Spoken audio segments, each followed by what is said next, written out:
Good evening, and welcome to another thought-provoking episode of Diatribes from the Voice of Doom. Now here's your provocative and problematic host, Voice of Doom.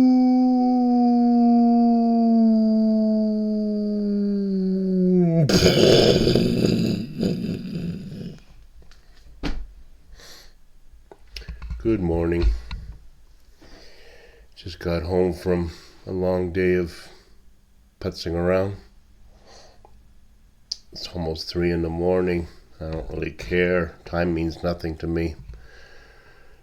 And I had kind of a brilliant concept for a diatribe. So I figured I'd do it. And hopefully I can get it onto the YouTube channel because my downloading goes very slow these days. I think my Chromebook is finally getting too full of stuff, so I might have to figure out something. But that's as maybe. It doesn't matter. I had this idea about what's appropriate for children, kids, teenagers, and what's appropriate for adults. And it's a very interesting time we live in.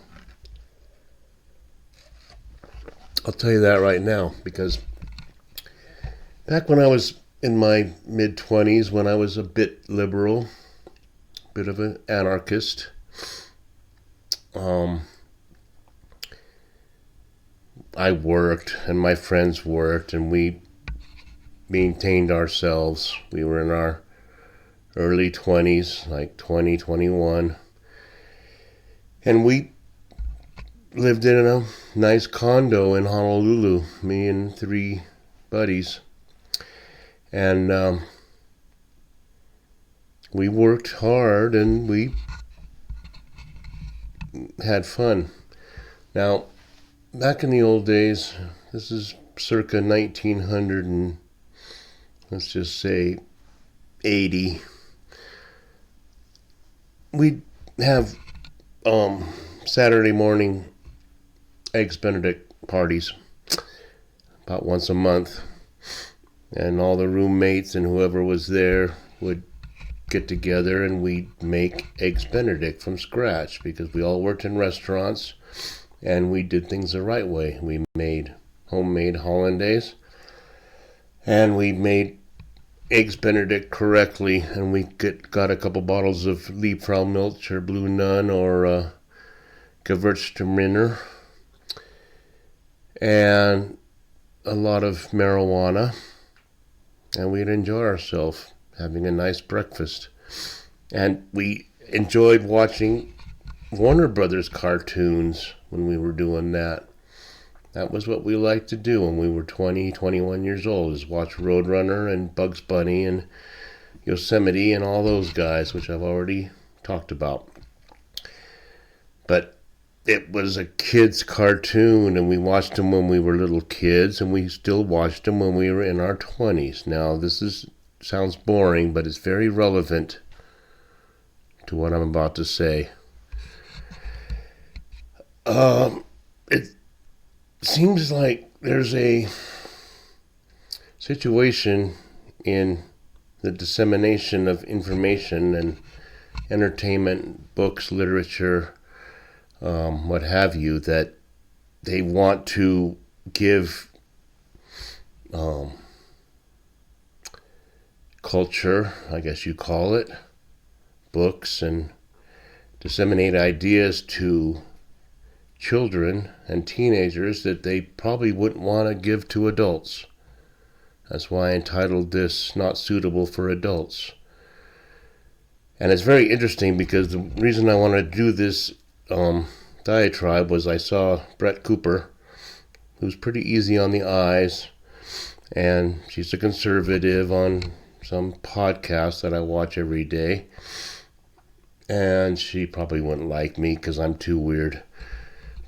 And she's very young, but I watch her all the time, and she did this thing about YouTube Kids.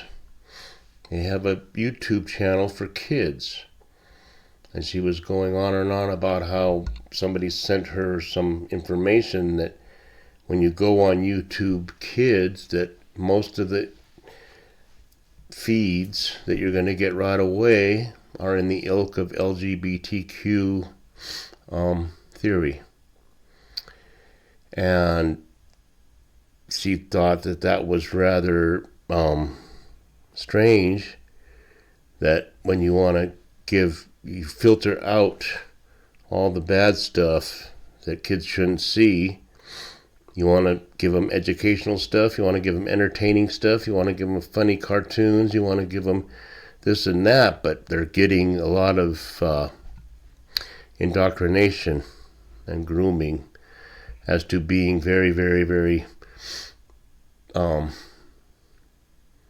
compassionate and understanding for their gay, lesbian, bi, and questioning and transgender brethren and sistren.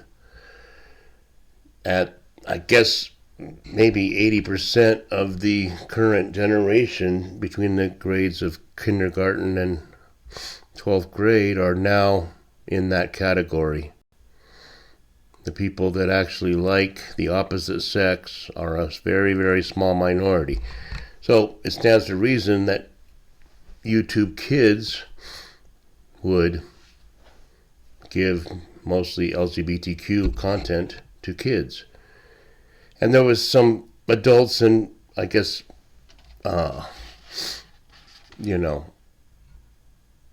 podcasters and influencers and whatever. I don't know what you would call them these days. Newscasters. Everybody casts the news. I'm a newscaster. I don't know anything. But this newscaster was browsing through the YouTube Kids and said this is all LGBTQ content that they give kids right away, and forget about Bugs Bunny and forget about the Roadrunner and forget about the Three Stooges. Very violent. Three cisgendered white supremacists going around poking each other in the eye.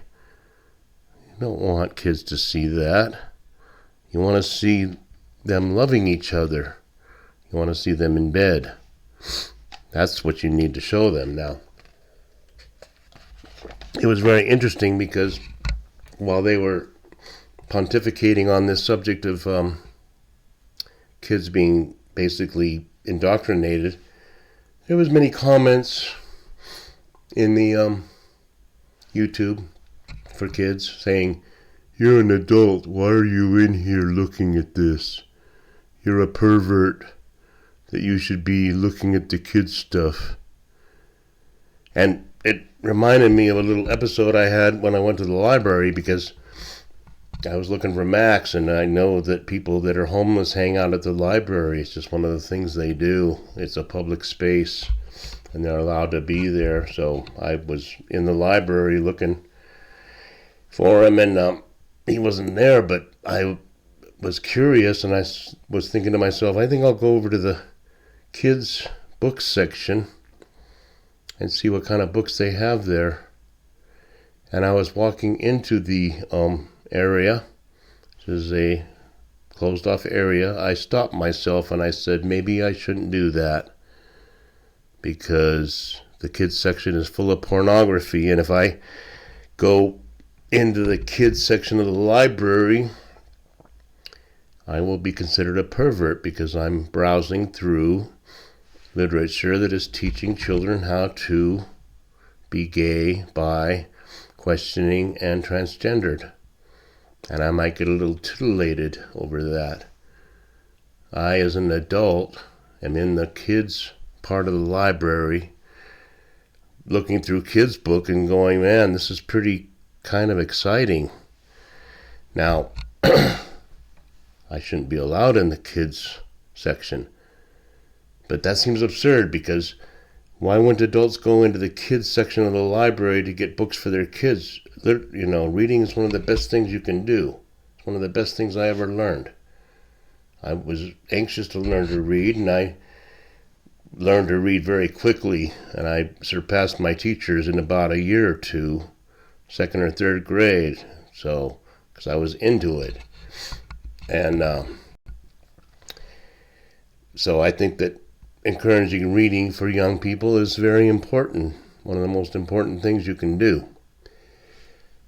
But I can't go into the kids section because I might be considered a perv, because the kids section is full of LGBTQ advocacy. And if I go in thinking I want to look at Lawn Boy or Pool Boy or the hips on the drag queen go swish, swish, swish, or the ABQs of LBG, I'm a perv. Now, do you see how absurd the world's getting? It's beyond absurd. That's not the word for it. It's insane. What they're giving to children is not suitable for adults. Do you understand that? Wrap your mind around that concept, will you? I mean, everybody, all the 15 subscribers that don't watch me, except for one or two people who I appreciate. I mean, you already understand it, but I wish the world would understand it. It's absurd. Adults cannot look at kids' content because it's filthy. Now, we've reached a point in society where it's going to break down. It can't keep going like this. I think there's a little bit of pushback, but I don't think it's going to be enough pushback because the powers that be, the prosecutors, who are all in Soros's back pocket, and they're gone, they're done. They're going to prosecute people who go against any of this dogma. And they're going to let criminals run free and kill everybody, and there's going to be mass genocide. But, I mean, that's just all part and parcel of my main theme of worldwide genocide. Yeah, libraries have nothing to do with it. Yes, they do. And YouTube Kids has a lot to do with it, because it's going to teach kids don't have kids, because you're not a male, you're a female. And if anybody says you're not, then they're a hater, and they'll be jailed. So it's just a 3 a.m. thing. I think it's a pretty good one. I think if you really think about it, it's interesting, because adults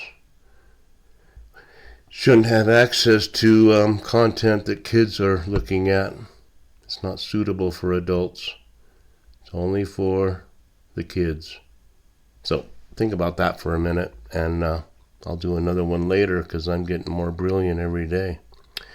All right then, good night, and thanks for watching, especially Nick, my stalwart fan, who is the only one that gives me comments when I'm saying the most brilliant things in history. So I'll leave it there, and thanks, and good night.